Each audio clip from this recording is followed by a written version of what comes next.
وقالوا الحمد لله الذي صدقنا وعده وأورثنا الأرض نتبوأ من الجنة حيث نشاء فنعم أجر العاملين وترى الملائكة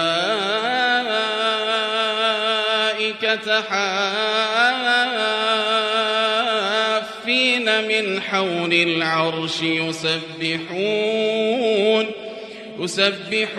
بحمد ربهم وقضي بينهم